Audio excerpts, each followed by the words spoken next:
to this next in our On Deck series. Before I introduce the speaker, I want to tell you about our upcoming events. On Thursday, March 15th at 11 o'clock, we will be welcoming Ann Bradley. She is the Vice President of Economic Initiatives at the Institute for Faith, Work, and Economics.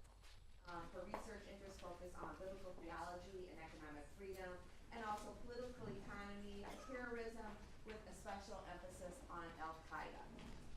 And on April 12th at 11 o'clock, Mexican novelist Yuri Herrera will be here. He is a professor of literary theory and creative writing at the University of Tulane. He is the author of 3 novels, and I hope some of you are reading those novels in your classes. So look forward to those 2 events, March 15th and March 12th. Come on, Kelly has an announcement. Thank you, Dr. Sewell. And there is a sign-up sheet going around, and I think some of you have come in since it passed your rows. So, Leandra, would you raise your hand? Leandra's going to help me get that around to get everyone to sign in. I also wanted to let students who are in Dr. Craig One-Thing course that their assignments today will be collected in this box up front. And I'd like to invite everyone to a town hall this Saturday at 2:30 in the Boyd Dining Hall. This is a continuation of the Race Let's Talk About It initiative at the Center for the Study of Religious Freedom and WHRO Public Media launched in 2015. And the topic this Saturday is creating a more civil society. Is MLK's legacy just a dream? And Barbara Lee, who is the host and executive producer of Another View radio program, will be moderating the discussion. There will be a panel to guide the discussion, but it really belongs to the audience. So it's a time for people in the audience to express their thoughts and so please. Is that 2 p.m.? Excuse me? 2 p.m.? 2:30 in the Boyd Dining Hall on Saturday. Thank you. And the last announcement is, after we conclude Professor Wexler, I invite all of you to join us for lunch in the Schaefer Room if you would like. If you're on a meal plan, just go through the line. If you're not on a meal plan, go through the line and tell them you're with us. Okay, so just go through the meal line and then come on and with your tray to the Schaefer Room and join us if you would like to. Please do. All right, so I'm happy to introduce Professor Jay Wexler. He is a professor at Boston University School for Law. He has worked as a lawyer with the U.S. Department of Justice. He even clerked with Justice Ruth Bader Ginsburg at the U.S. Supreme Court. He is the author of many publications, including 2009, Holy Hullabaloo Blues, did I get that right? A road trip to the battlegrounds of the church-state wars. 2011, The Odd Clauses, Understanding the Constitution Through 10 of its Most Curious Provisions. He has a forthcoming book entitled Our Non-Christian Nation, How Wiccans, Satanists, Atheists, and Other Non-Christians Are Demanding a Rightful Place in American Public Life. And today he will be speaking about his publication, When God Isn't Green, a worldwide journey to places where religious practice and environmentalism collide. So please welcome Jay Wexler.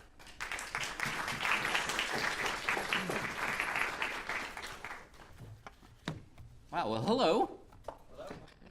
Thanks so much for coming. I really appreciate it. Thank you to everybody here at the university for inviting me and welcoming me.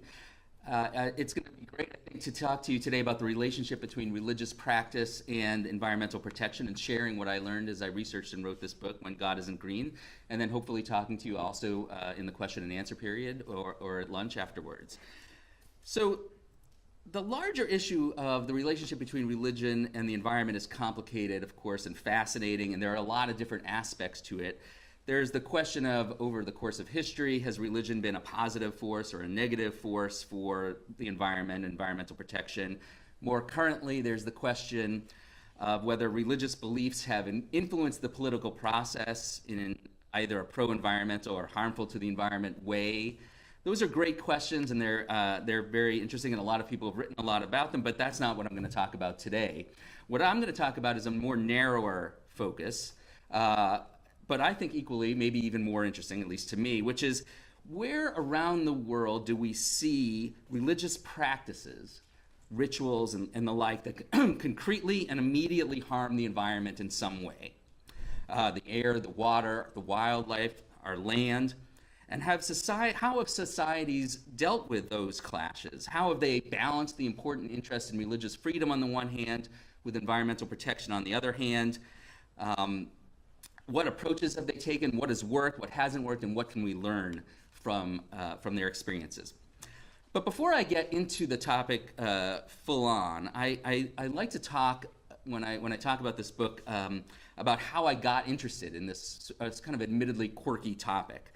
And I like to do it because in a way it's a story of kind of failure, actually. And I always think it's important to talk, especially when I'm talking to students, about how important it is to recognize that for every project that turns into like a successful, or not success, a book, if you look at the Amazon rankings, it's not really successful.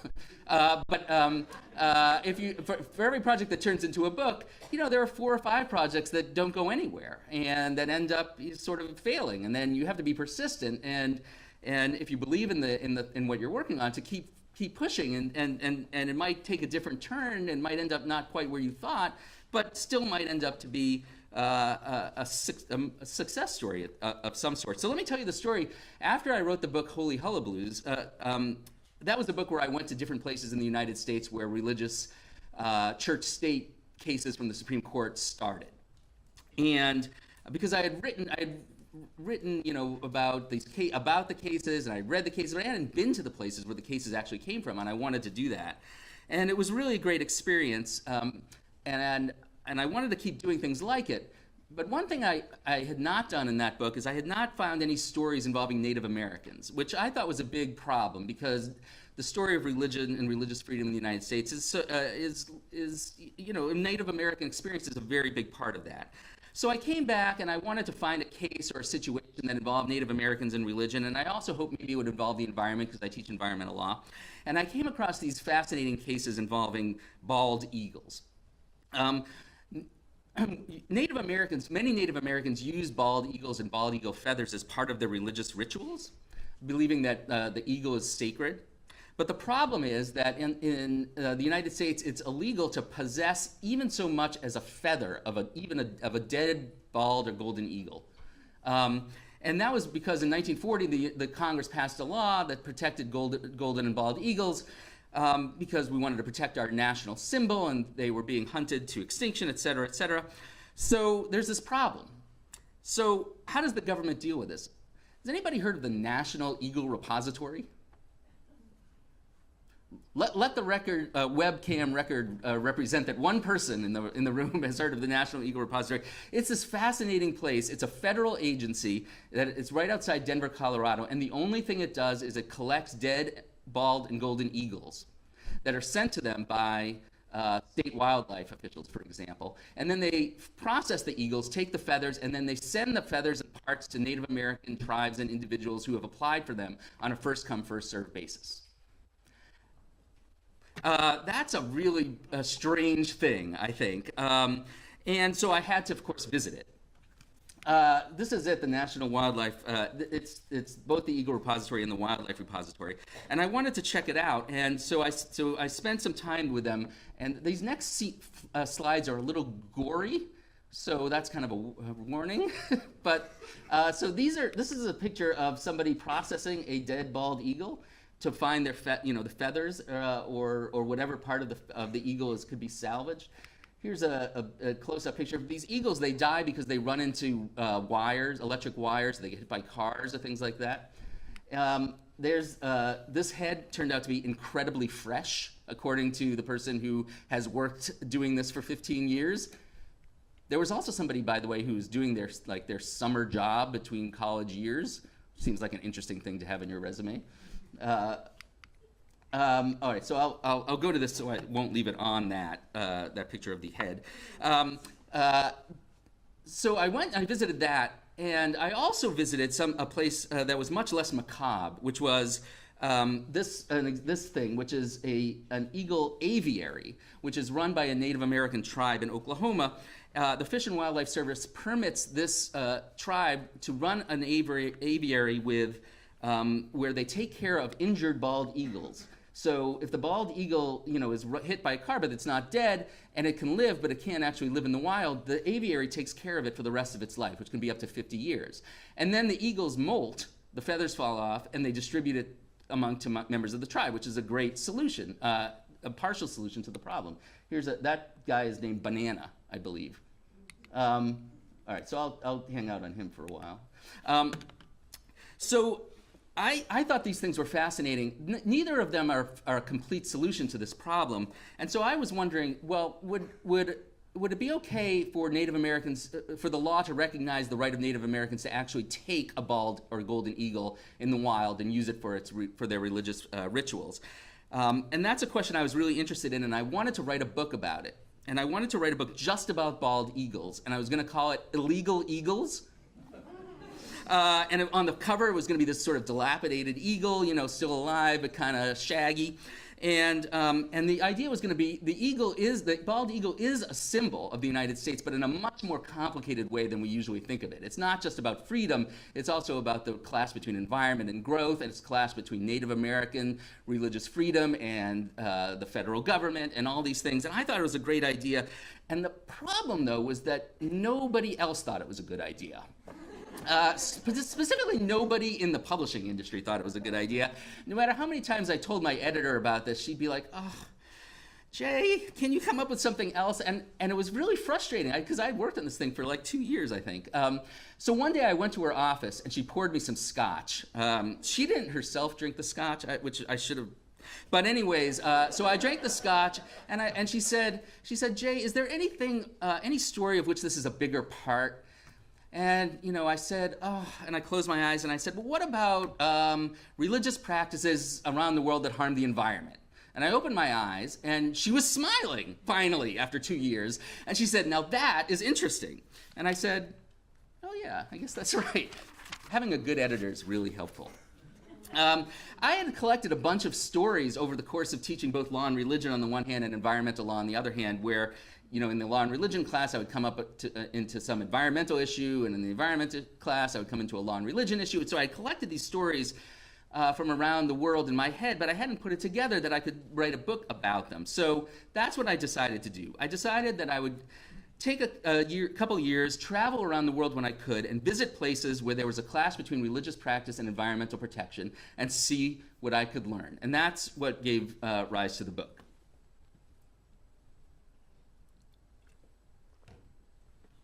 So let me tell you about that.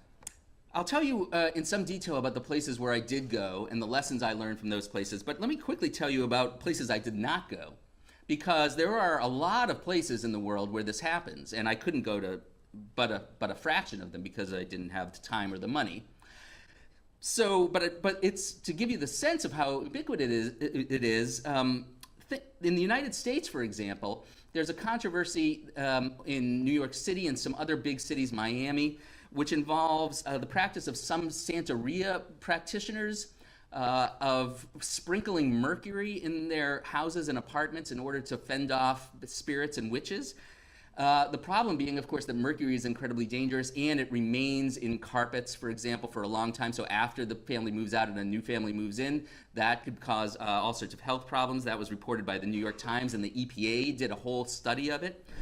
The Amish have been in a couple of these clashes, maybe not surprisingly, specifically in Lancaster, Pennsylvania, near the Chesapeake Bay, where a lot of runoff from farms, cow manure and the like, has gotten into the bay and basically really harmed the ecosystem of the Chesapeake Bay. And part of the problem is that some of the Amish are not willing to incorporate the technology that's required by the federal government or the state government to manage sewage, for example. And some Amish, in fact, left Pennsylvania specifically because they didn't want, they were required to put in this technology, and they, on principle, refused. Moving outside of the United States and around the world, we see these kinds of clashes all over the place. Religious pilgrimages, for example, I mean, think about it. Millions of people going into one place at one time, and the havoc that could wreak on the environment.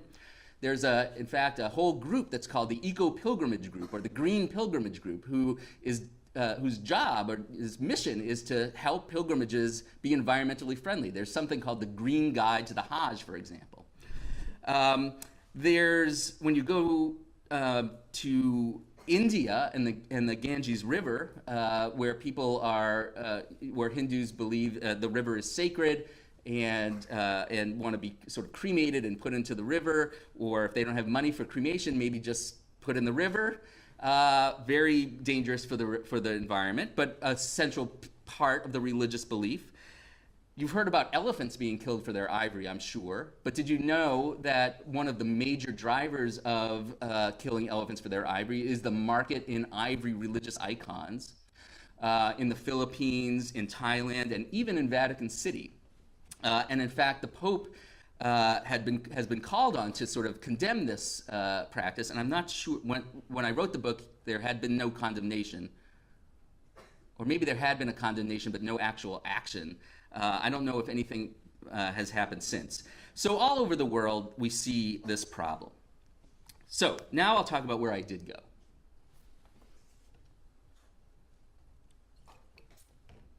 The first place I went was northern Guatemala and southern Mexico. And so this is a slide from there. And what I wanted to investigate there was the effect of Palm Sunday on the palm forests in those regions. So we all know about Palm Sunday, millions of palms people bring to the churches. But where do those palms come from? Have you ever thought about that? Well, they come from a small number of countries, northern Guatemala near the Mayan ruins, southern Mexico in the state of Chiapas, where as a result, not just of the Palm Sunday, but partially because of Palm Sunday, many of these palm forests were being ravaged because the people in those communities are very poor, and they were being paid by volume for the palms that they collected. So the incentive was to just go into the forest, collect as many palms as possible, put them in a big bag, and sell them to whoever it was that was going to then sell them over to the United States or Europe for Palm Sunday or other reasons. Along the way, as this was happening, local villages started realizing if we keep doing this, we're going to lose our livelihood because the forests are going to be totally decimated. And so those villages, along with non-governmental organizations, as well as the governments of both Guatemala and Mexico and the specific localities that these villages were located in, started figuring out ways to harvest these palms sustainably. So this is the Bodega de Chate, which is where the palms are processed. And I'm not so sure how much of this I have here in the slides, but this is an example of harvesters coming in with their harvest. And what's important is they only get credit and paid if they are harvesting consistently with sustainable harvesting principles. So they can only take certain leaves. They can only take a certain number of leaves from any tree at any one time.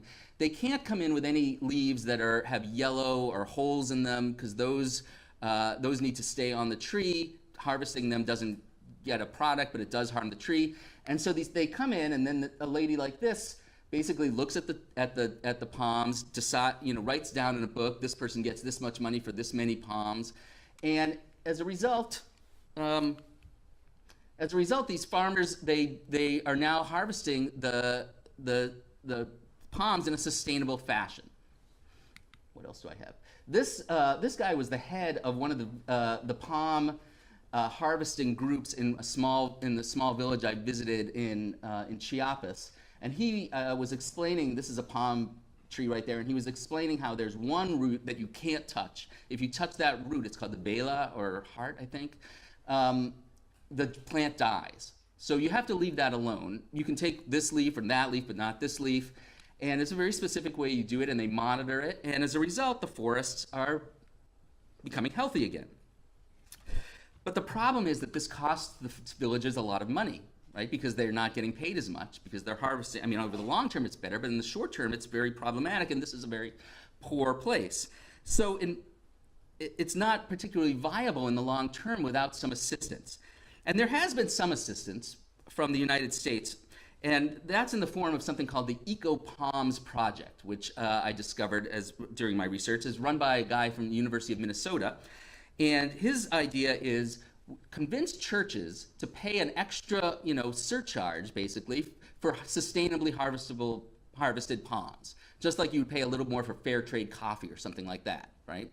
And it turns out churches are very happy to do that. As he said, nobody is not going to pay $20 extra to protect these incredibly important forests. And I don't know if that's right, but a lot of churches have done it.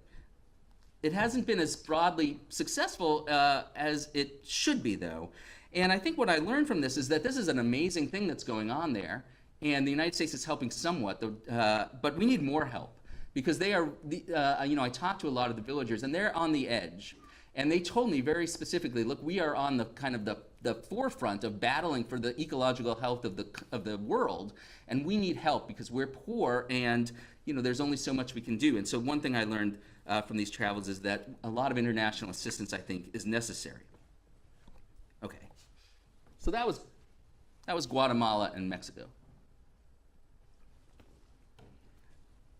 There was a fun story, which you'll have to read the book for, about how I had a drink at a bar with a cat, but it's sort of tangential to the story.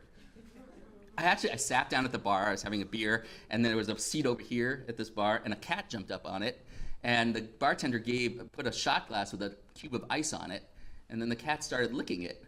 And then I was over here drinking my beer, and the cat was drinking the ice, and it was really cool. No, you don't have to buy the book. There you go. I lied. All right, so the second place I went was to East Asia. I went to Hong Kong and Singapore to investigate the effect of the burning of joss paper during the Hungry Ghost Festival on air pollution. So in countries with Taoist populations, believers burn what's called joss paper, joss sticks, kind of like big incense sticks, but mostly it's paper, during this Hungry Ghost Festival in order to appease the hungry ghosts and keep them away.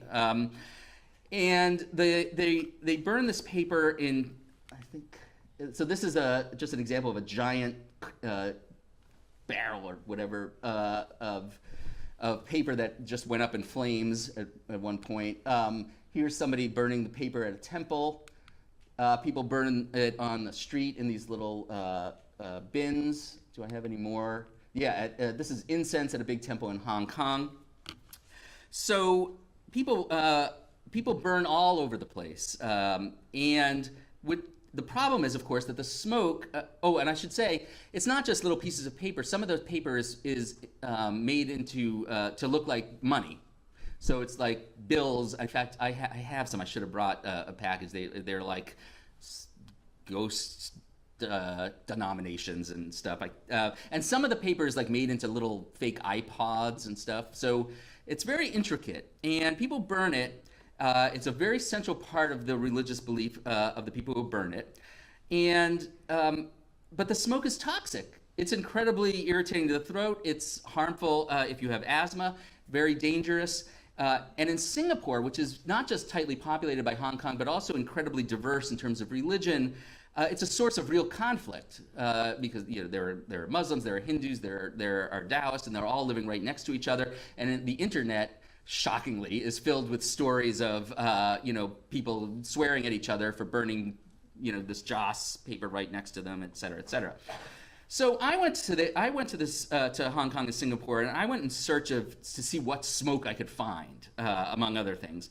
And I don't have a picture of it, but I saw I finally found like the sort of the mother lode of joss burning smoke at this place called the Yuan Institute in Hong Kong, where 1 million people showed up on one day to come to this gigantic furnace and throw paper in, and big paper houses and all of this stuff, and the smoke just went everywhere. Belching is really bad. I was thinking to myself, why did I wear these white linen pants today? It was nasty. And that's even though the government does, in fact, try to regulate most temples by trying to get them to implement what's called best available technology in the furnaces to reduce the amount of smoke that goes up into the air. So in order to facilitate the compromise between the religious practice and the environmental harm. There are also some other technological attempts to address this problem that I want to talk about, which have had limited success. So this is a temple in Singapore, where these pagodas are extremely expensive, and they don't emit any smoke. You put paper in there, and somehow they're processed, and the only thing that comes out is like this puff of purified air in the back somewhere. This is a place in Hong Kong which you have to pay a little extra for in a big temple to go underground. And I wasn't supposed to take pictures of this, so I sort of surreptitiously took a picture, which is why it's crooked. And you go in here and you sort of take incense and you put it down, but you don't burn it. And it's very beautiful. But the thing about those two places, right, those are places where the government tried to encourage these religious organizations to take these radical attempts to decrease the amount of environmental harm that the religious practice was causing, but nobody's there. Nobody was there when I visited that. I went to this place twice. I sat around for an hour. Nobody ever came. And it made me think that one of the obstacles or one of the issues that we have to think about is it worth trying to over-sanitize religious practice in order to ensure an environmentally beneficial outcome? It doesn't seem to work because people engage in these religious practices, because it's part of their. They want to participate in something they can see, they can smell, they can hear, something that's vibrant and vigorous. If that makes any sense. And I have the feeling that these attempts to over-sanitize religious practice are going to be very hard sells, which suggests that there are really no easy solutions to these problems. And I'll talk more about what sort of lessons I learned altogether from these trips at the end. But that's one of the lessons. One of the lessons is, you might think, well, with technology, we can make this easy. We can reduce the amount of smoke. I'm not sure it's going to work.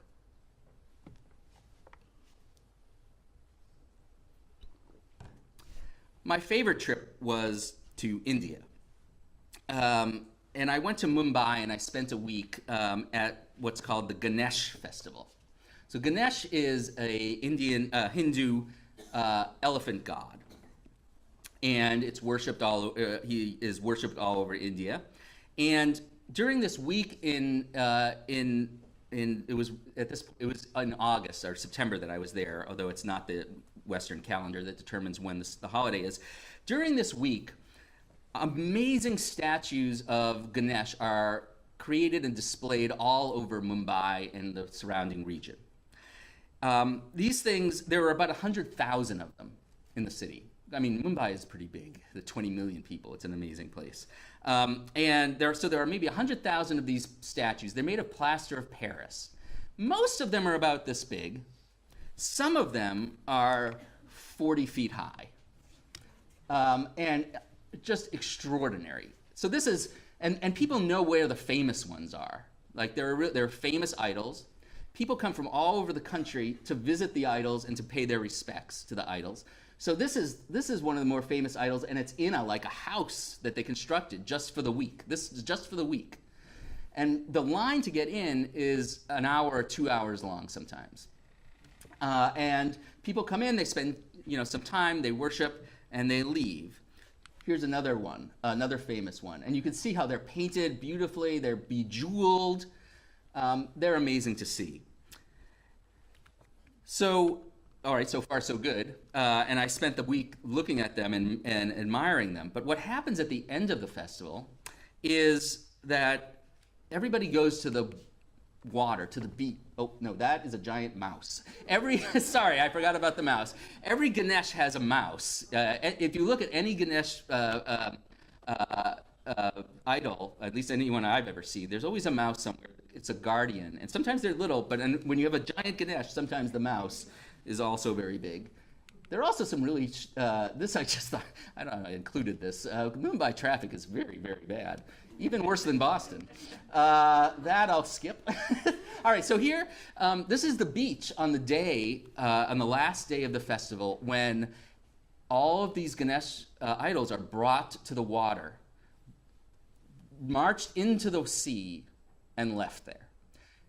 in order to sort of symbolize the impermanence of life. That's part of the, or it's partially saying goodbye to Ganesh for the year and we're going to welcome you back next year. So this is me. I'm standing in the middle of 1 million people on the beach in Mumbai, like literally 1 million people. And the Ganesh starts showing up, like at the end of the day. So during most of the day, the small ones are there. People are immersing the small ones. But at the end of the day, the famous ones come. And then they are sort of run down the beach through all the people. And I don't know if you can tell, but so there's a giant Ganesh that's sort of going towards the sea. So it's gone through the crowd. And then eventually they're marched out into the sea. This is at night, these giant 30, 40-foot idols, and they're left in the water. And that's not very good for the water. And India is not a place that needs more water pollution.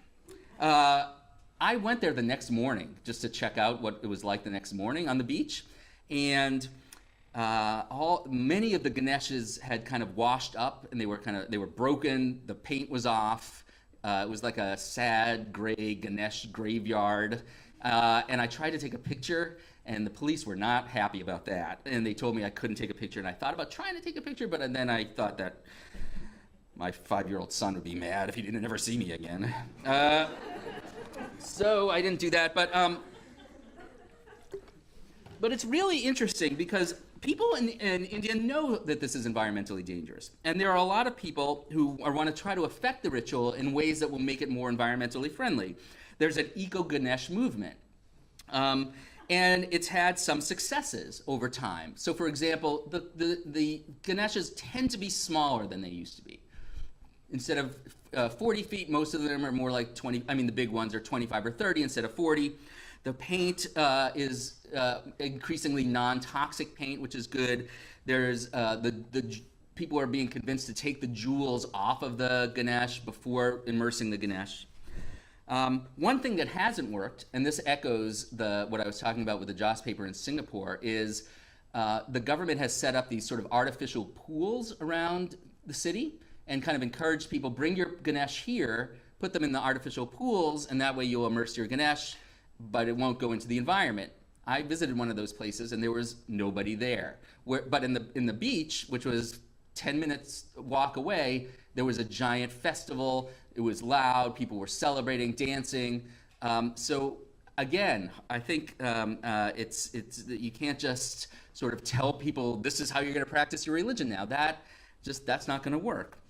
Other things that have failed in India was a law that sought to require these idols be made of clay rather than plaster of Paris. So what makes these particularly dangerous when they go into the water is they're made of plaster. They don't really break down. If they were made of clay, they would break down. It would be much better for the environment. And there was a lawsuit to that effect. And one court actually said, yeah, the sculptors have to use clay.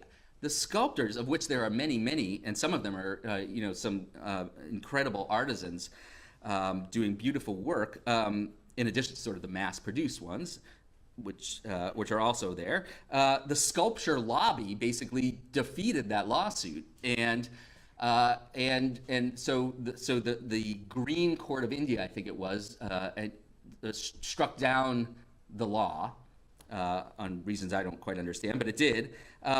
And so plaster of Paris is still how these things are created. Now, clay has its own problems, though, and I was thinking about that as I was in Mumbai. Clay is better for the environment, but it's also a lot heavier. It's a lot more expensive, and in fact, it's so much more expensive that not everyone can use it, right? And so, one of the great things about this holiday is that lots of people, every family has a Ganesh. People are, it's not just a few people who are engaged in the ritual, it's everybody. If the idols were made of clay instead of plaster, that might not be the case anymore. Some people might be priced out of the holiday, and that's not something we want either. So what I learned there, one thing that I came out of there thinking as I talked to people is that the distributional effects of environmental regulation, which are true everywhere, are particularly important and have to be considered. If the environmental regulation raises the price or the cost of religious practice, that's something we need to be concerned of if we take religious practice and religious freedom seriously, which I do. but maybe I should stop and make sure that that's clear. Because I'm talking about these practices and I'm talking about how they harm the environment and I'm talking as though that's a problem, and I think it is a problem. But what I find fascinating about these controversies is that there are really important interests on both sides. I believe very strongly in having a healthy environment, but I also believe very strongly in religious freedom and religious practice. I'm not religious at all. I'm an atheist, but I believe in the importance of religion, and I think people should have the freedom to practice their religion as they wish. And so these clashes there's no easy way to answer them, unless you think one value is just much, much more important than the other value. So some people think religious practice is the most important thing and environmental regulations shouldn't affect religious practice at all. Other people think the environment's the most important thing, and why should religious people be able to harm the environment through their religious practice? We don't let other people harm the environment. I think that we could force the solution one way or the other. If we wanted to, we could say, sorry, religion, you can't practice in a way that's harmful to the environment. Or we could say, sorry, environment, religion gets to do whatever it wants. But I think either of those solutions ignores the fact that there are these important interests that need to be respected on both sides. And that's more than anything what I learned on these trips. That people obviously care very, very deeply about their religious practice. But on the other hand, people care very deeply about the environment. And trying to figure out how to manage these controversies is very difficult, and the more we can learn from the examples that we see around the world, the better. Okay, what shall I do next? Okay, I'm going to, because I want to leave some time for questions and answers, right, I think. So I'll skip one story, I think, for now, because I don't have any pictures for it anyway, so that's probably the best story to skip.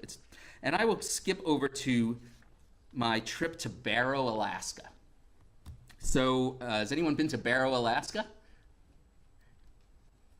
Nobody's been to Barrow, Alaska. That's not surprising.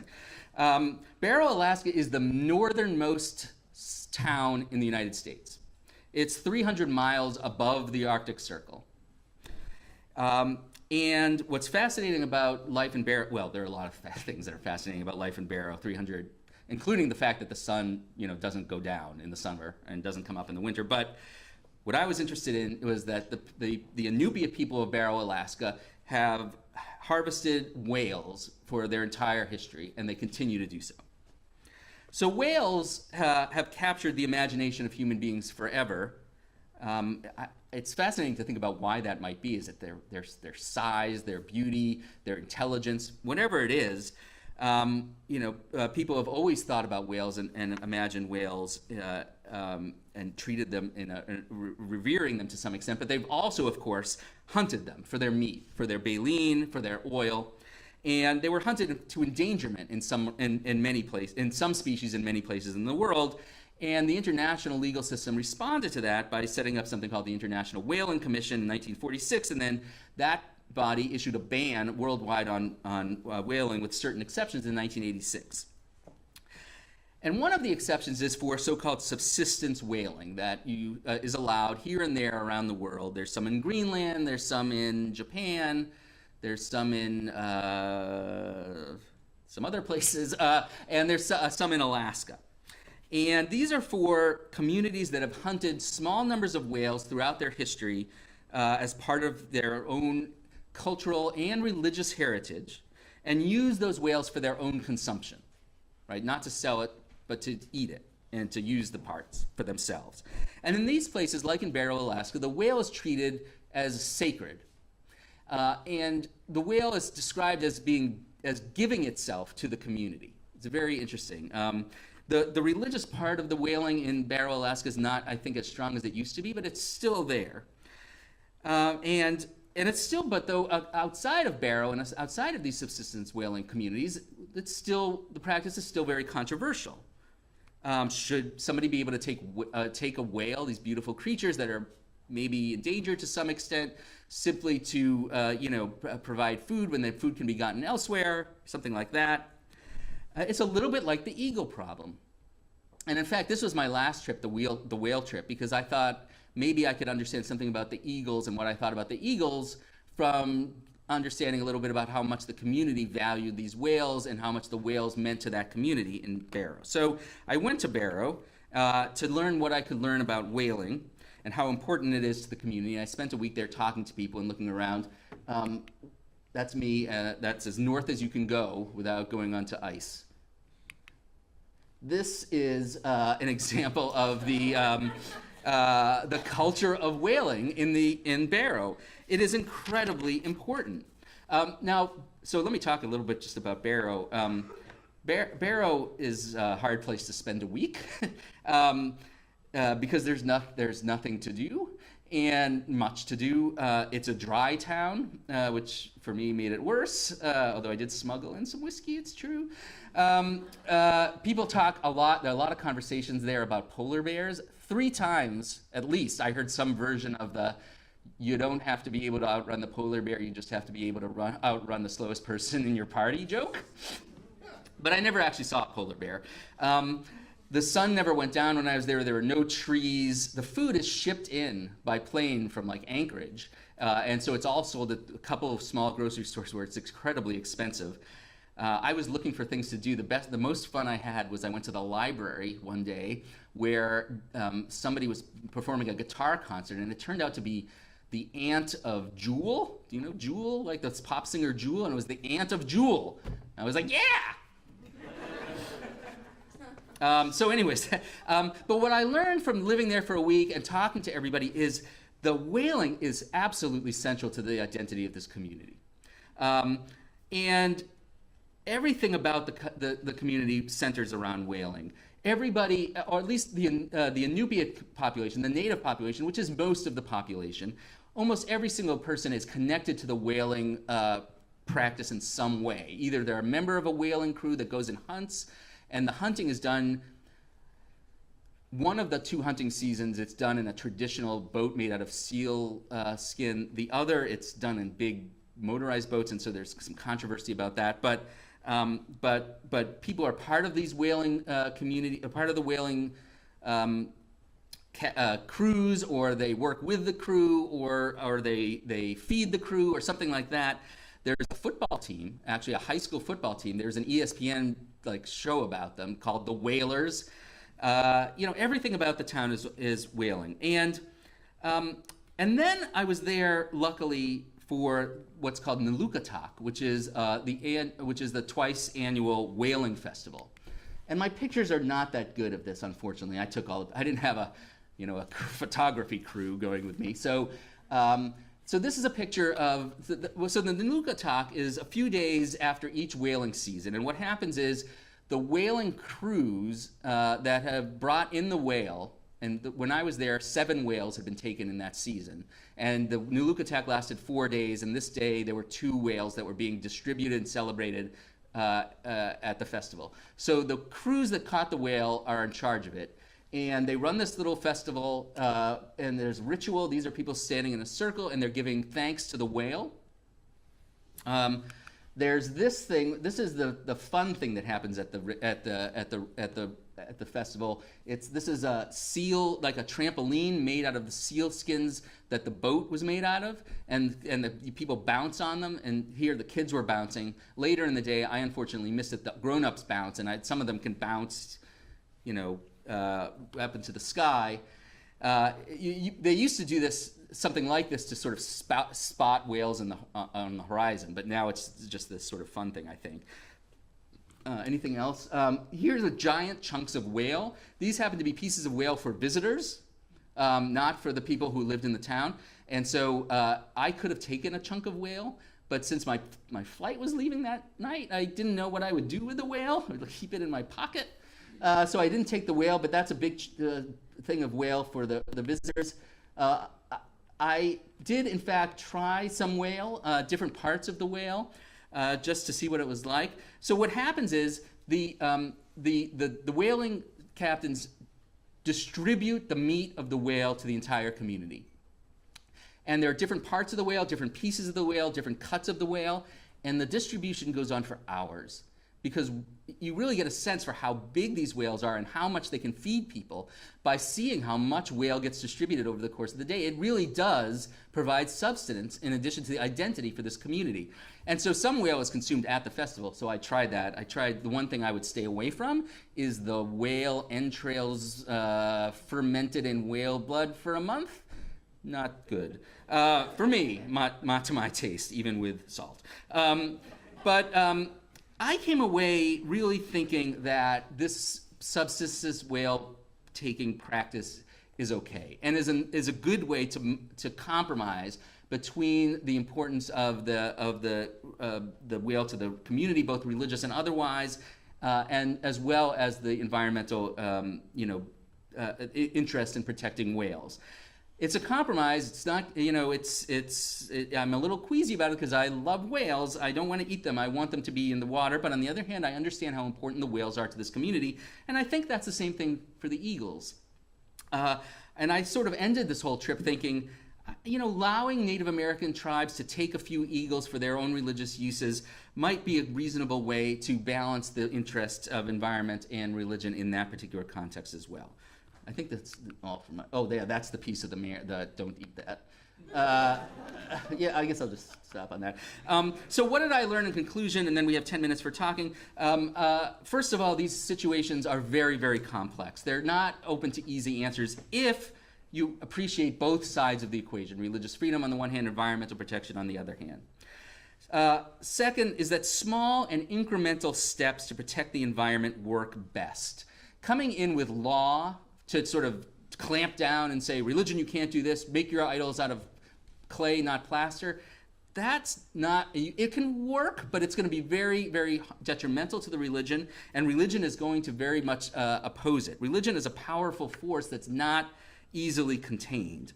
So law can play a role, and I'm a law professor, so I'm interested in that, but it's a minor role, a limited role, and these solutions have to come slowly and incrementally. And they also have to come, I think, if they're going to work from not from on top, but sort of from the bottom. That people need to, people who are religious and who are engaging in these practices need to be part of the solution. They need to be part of the conversation. They can't have laws just imposed on them. Hopefully, the environmentalists and religious practitioners can work together and collaborate, educate each other about the importance of values on both sides. And only then can we start to make these incremental steps towards protecting the environment while at the same time protecting religious freedom. So that's all I have. We got 10 minutes. Thank you very much. And I'm open to answering any questions. Thank you.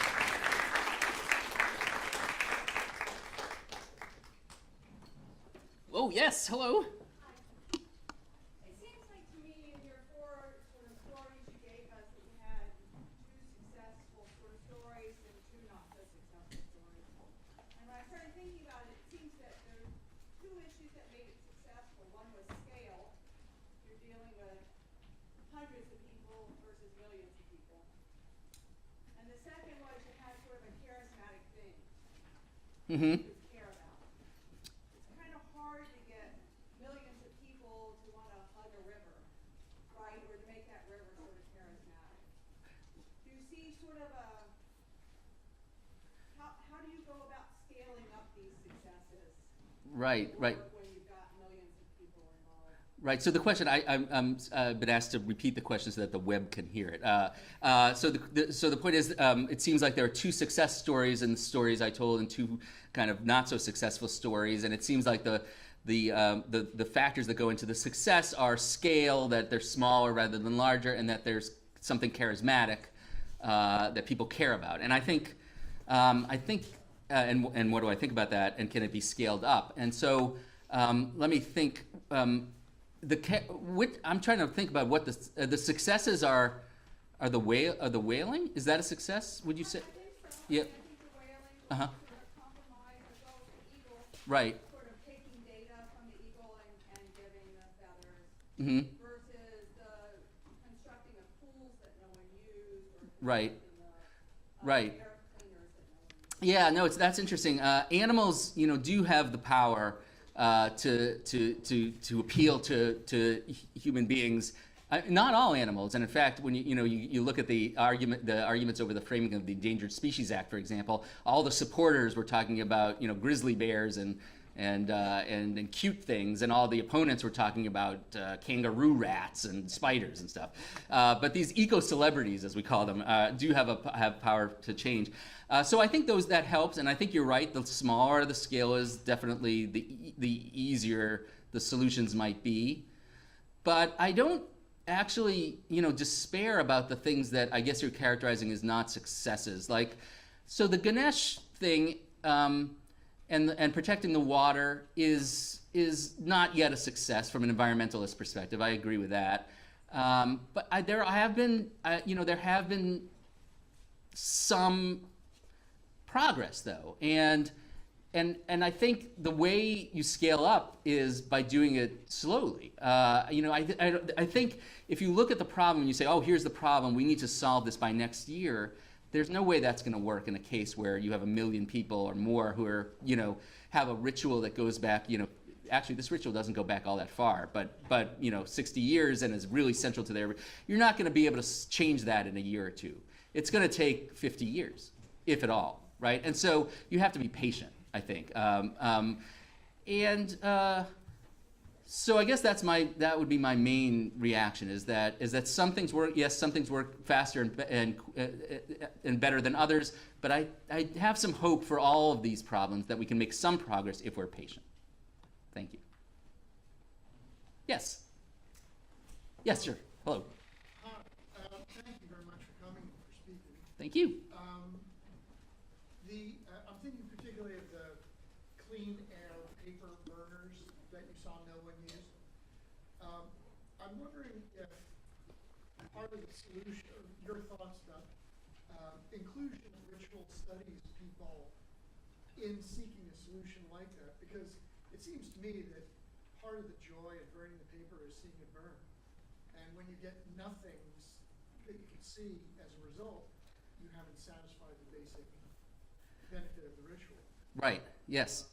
So, in your experience, what has been the involvement, I guess, of people who actually understand the religions or ritual processes in trying to come up with? Yeah. So that's a great question. So the question is, thinking about the Singapore temple where the pagodas don't emit any smoke.